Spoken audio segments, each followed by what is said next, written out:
बिस्मिल्लाहिर्रहमानिर्रहीम, अस्सलाम वालेकुम। बीबीसी और रॉयटर्स दुनिया की बड़ी ख़बर देने वाली एजेंसीज़ हैं और इन्होंने जो दो अहम अरब ममालिक का नक्शा खींचा है, उनके मुस्तक़बिल की तस्वीर कशी की है, वो कुछ अच्छी नहीं है। ख़ास तौर पर बादशाह जो वहाँ पर हैं या शाही ख़ानदान ख़ास तौर पर कहना चाहिए, उनके लिए अच्छी नहीं है, क्योंकि उनको आने वाले दिनों में, आने वाले वक्त में ख़तरा हो सकता है बादशाही निज़ाम को भी और शाही ख़ानदान को भी, कुवैत के भी और सऊदी अरब के भी।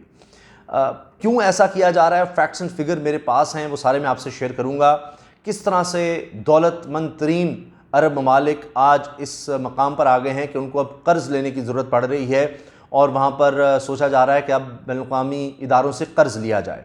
इसकी तफसील से पहले एक अच्छी खबर भी है यूएई के हवाले से, वो मैं शेयर कर दूँ कि मुस्लिम दुनिया का पहला मुल्क है मुत्तहिदा अरब अमारात, जिसने खलाई मिशन भेज दिया है और मरीख़ पर ये जाएगा। तकरीबन 200 दिन के बाद ये पहुँचेगा और 2 साल वहाँ पर रहेगा और ये पहला खलाई मिशन है जो किसी इस्लामी मुल्क की तरफ से गया है, मुस्लिम मुल्क की तरफ से गया है और जापान से इसको खला में भेजा गया है। और ये पहला मिशन ऐसा होगा कि ये वहाँ पर तमाम मौसम मरीख़ के देख सकेगा और उसके बारे में इंफॉर्मेशन पहुँचाएगा। तो एक तरफ तो ये इस्लामी ममालिक या अरब ममालिक की तरफ से एक अच्छी खबर आई है, लेकिन जिन दो ममालिक के हवाले से मैं बात कर रहा था, उनके बारे में अगर हम बात करें, क्यों वहाँ शाही ख़ानदान को इतना ख़तरा है, उसकी वजह ये बताई जा रही है कि अभी पहले कुवैत की बात करते हैं, फिर सऊदी अरब पर आते हैं। कुवैत के हालात ये हैं कि वहाँ पर अब कानून साजी की जा रही है कि जिसकी मदद से बैनुल-अक़वामी इदारों से कर्ज़ लिया जा सके। कम से कम $20 अरब कर्ज़ लेना पड़ेगा कुवैत को अगले कुछ अरसे के लिए, क्योंकि कुवैत में तो ये था कि कुवैत भी और सऊदी अरब भी ये टैक्स फ्री मुल्क कहे जाते थे अपने शहरियों के लिए, कि कोई टैक्स नहीं देना। ना सिर्फ टैक्स नहीं देना बल्कि उनको सब्सिडीज़ भी दी जाती थी, बहुत मराद दी जाती थी। हत्ता कि कुवैत की अगर हम मिसाल लें तो 45 लाख कुवैत की आबादी है, जिसमें कुवैती शहरी सिर्फ 13 लाख हैं, बाकी तो वहाँ पर दीगर ममालिक से लोग आए हुए हैं। अब कुवैत में हालात ये हो गए हैं कि वहाँ पर एक कानून बनाया जा रहा है कि जिसके तहत 15% से ज़्यादा आबादी नहीं हो सकती किसी एक मुल्क की, यानी बैरूनी मुल्क की, और कुल गैर मुल्की जो हैं वो 30% से ज़्यादा नहीं हो सकते। अब इसमें सबसे ज़्यादा तादाद वहाँ पर भारतीयों की थी, तो कुवैत में कहा जा रहा है कि तकरीबन 8 लाख भारतीय वहाँ से निकाले जाएंगे, क्योंकि भारतीयों की तादाद तकरीबन 10 लाख बताई जाती है। 45 लाख में से 10 लाख तो सिर्फ भारतीय थे। तो अब ये कानून साजी जो हो रही है, इसके बाद 8 लाख भारतीयों को वहाँ से निकाला जाएगा। और कुवैती हुक्काम पहले भी नाराज़ थे, जो गैर मुल्की वहाँ पर भारतीय गैर कानूनी तौर पर रह रहे हैं, उनको वापस बुलाने के लिए भारत को कई दफ़ा कहा गया, भारत ने उस पर कान नहीं धरे। तो अब वो ये कानून साजी कर रहे हैं। क्यों कर रहे हैं? क्योंकि वो समझ रहे हैं कि आने वाले दिनों में जो कुवैत की पॉपुलेशन है, अपनी वहाँ के लोकल हैं, शहरी हैं, उनके लिए रोज़गार का मसला पैदा हो सकता है। क्योंकि इससे पहले तो यूँ समझें कि कुवैत के लोगों को इतना ज़्यादा काम करने की ज़रूरत ही नहीं पड़ती थी, बाहर से गैर मुल्कियों को बुला लिया जाता था हर तरह का काम करने के लिए, और सारी मरात उनके लोकल पॉपुलेशन को दी जाती थी और यानी उनको सब्सिडीज़ भी हासिल थी और हर तरह की सहूलियात थी, टैक्सेस उन पर नहीं थे, तो वो बड़ी आसाइश की ज़िंदगी गुजारते थे, काम करने की ज़रूरत नहीं थी। लेकिन अब हालात ये हैं कि ना सिर्फ उनके अपने लोगों को काम करना पड़ेगा, लेकिन उनके लिए मुलाजमतों के मौके पैदा करने के लिए जो गैर मुल्की वहाँ पर आएंगे, जिसमें पाकिस्तानी भी हैं, दीगर ममालिक के शहरी भी हैं, उनको वहाँ पर उनकी तादाद कम करने का सोचा जा रहा है कि 30% से ज़्यादा गैर मुल्की कुल तादाद में नहीं हो सकते और 15% से ज़्यादा किसी एक मुल्क के शहरी नहीं हो सकते। इसलिए सबसे ज़्यादा मसला वहाँ पर कुवैत में भारत को पड़ेगा, भारतीयों को पड़ेगा। तो एक तरफ कुवैत के ये हालात हैं और ये कहा जा रहा है कि अगर ये कर्ज़ा ना लिया गया तो कुवैत के लोगों को जो सहूलियात दी जा रही हैं वो देना नामुमकिन हो जाएगा कुवैत के लिए। अब ये वो मालिक हैं जो अमीर मुल्क समझे जाते थे, जहाँ पर कभी कोई मसला नहीं हुआ इन मुल्कों में, क्योंकि इनकी आमदनी का इन्हिसार था तेल पर और तेल इनके पास वाफिर था, ये बेचकर उससे पैसा कमाते थे, मेन इनका सोर्स था तेल ही। तो ऑयल की कीमतें इंटरनेशनल मार्केट में अगर पिछले काफ़ी अरसे को अगर हम देखें तो तकरीबन आधी रह गई हैं जो कीमतें कुछ साल पहले होती थी उनसे। तो इनकी कमाई भी बहुत ज़्यादा कम हो गई है और ख़र्चे तो कम नहीं हुए बल्कि वो तो बढ़े हैं। हत्ता कि अभी वबा मज़ीद फैली है पूरी दुनिया में, तो उसके बाद तेल की कीमतें फिर और गिर गई हैं। अब ये सिर्फ कुवैत के हालात नहीं हैं, अब अगर सऊदी अरब पर आ जाएं तो वहाँ भी बड़े बुरे हालात हैं। और जो मोहम्मद बिन सलमान का जो विज़न था 2030 के लिए, ना सिर्फ ये कि उसको मुश्किलात का सामना है, बल्कि अभी जो ख़र्चे करने हैं वो भी पूरे करने के लिए बहुत ज़्यादा मसाइल का सामना है सऊदी अरब को। और उनके शाही ख़ानदान को। ये मैं आपको आखिर में बताऊंगा कि फिर ये जब हालात ये हैं तो शाही ख़ानदान को इससे क्या क्यों ख़तरा है इतना ज़्यादा।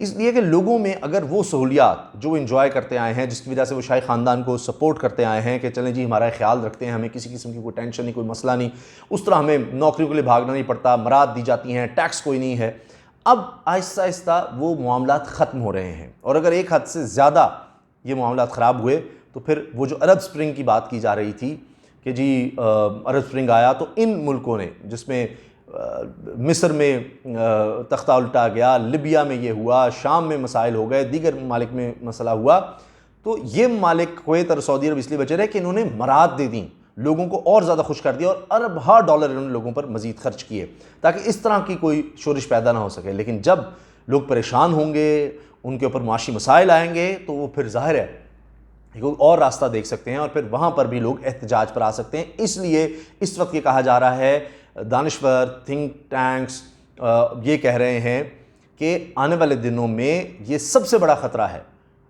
इन शाही ख़ानदानों को कि लोग इनके ख़िलाफ़ खड़े हो सकते हैं मुश्किल हालात की वजह से। अब मैं सऊदी अरब के हवाले से अगर चंद चीज़ें आपके सामने रखूं तो शायद आपके लिए ये हैरानकुन होंगी कि क्या हालात हैं इस वक्त सऊदी अरब में।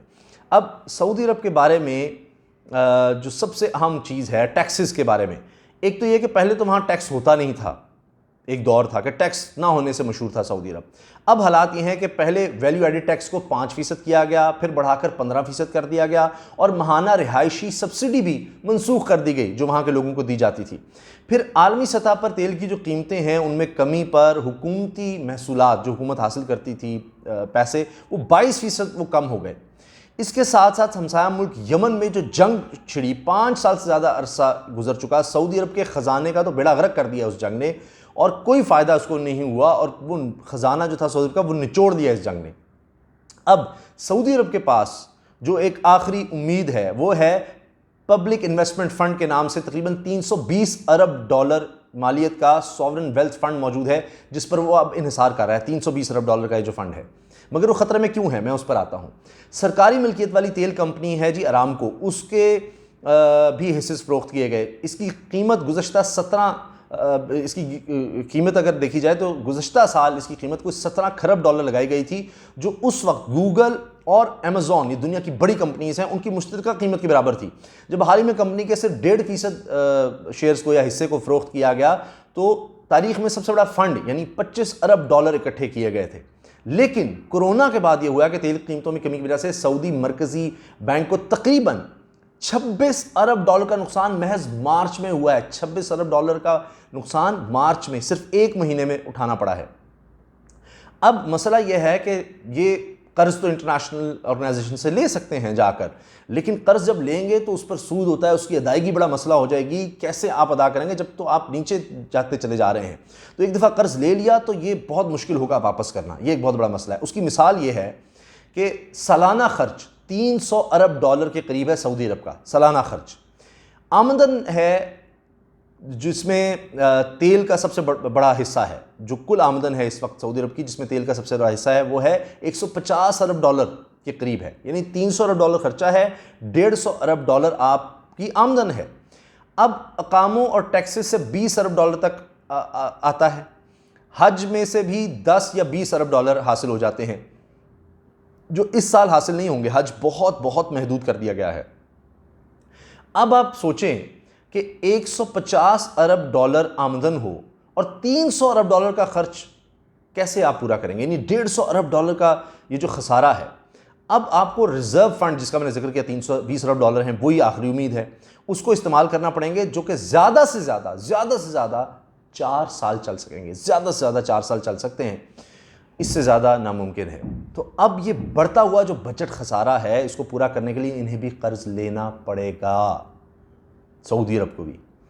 अब अगर वो ऐसा नहीं करते, कर्ज नहीं लेते, तो अवाम का जो म्यार ज़िंदगी है वो इतनी तेज़ी से नीचे आएगा, टैक्सेस बढ़ाने पड़ेंगे, मराहत उनकी ख़त्म करनी पड़ेंगी, सब्सिडी गई, सब कुछ गया और रोज़गार के मौक़े बिल्कुल नहीं मिल रहे होंगे, लोग परेशान होंगे, तो फिर समाजी बदअमनी का ख़तरा फिर बहुत ज़्यादा पैदा हो जाएगा। वही अरब स्प्रिंग जिससे ये मालिक बड़े खौफजदा हो गए थे, उन्होंने अपने मालिक में अपने शहरों को बहुत ज़्यादा मराहत दे दी थी ताकि शाही ख़ानदान पर कोई उंगली ना उठाए। तो अब अगर ये कर्ज़ लेते हैं तो जो इनकी कुल मईशत है उसका हजम है, शुरू में तो चलें 1% या 2% लेंगे, लेकिन बढ़ते बढ़ते 10% हो जाता है और बाज़ मामलात में तो 100% तक चला जाता है, जिस तरह पाकिस्तान का आप देख रहे हैं हाल। तो ये बड़ा मसला है। तो फिर अगर सियासी अनासर ज़ोर पकड़ेंगे और जिसका बहुत ख़तरा है, जिनको वैसे तो कहीं भी इसकी ज़रूरत नहीं पड़ने दी जाती या दबा दिया जाता है, फिर वो अरब बहार वाला मामला आएगा और बड़ा ख़तरा पैदा हो सकता है। चूँकि मोहम्मद बिन सलमान को ये कोई ढकी बात नहीं है कि वो 34 साल के हैं, वली अहद हैं, उनके वालिद 84 साल वालिद शाह सलमान, अभी हाल में उनकी तबीयत भी ख़राब हुई थी, अब कहा जा रहा है स्टेबल है शाह सलमान की तबीयत, उनको हॉस्पिटल में भी ले जाया गया था। तो उनके कज़न्स वग़ैरह, उनकी गिरफ़्तारियाँ आपने सुन ली, बहुत सी इस तरह की खबरें आई, तो अंदर शाही ख़ानदान को भी मसाइल हैं, तो वो बहुत तेज़ी से भड़क सकते हैं। तो इसलिए इन ख़ानदानों को बहुत ज़्यादा ख़तरा है। ये जो वबा की सूरत हाल है, तेल की कीमतें इतनी ज़्यादा गिर गई और उसके बाद इनको कर्ज़ों की ज़रूरत पड़ गई है, अब लें तब मसला, ना लें तब भी मसला। तो आने वाले दिन बड़े ही मुश्किल हैं कुवैत और सऊदी अरब के लिए और इनके शाही ख़ानदान के लिए।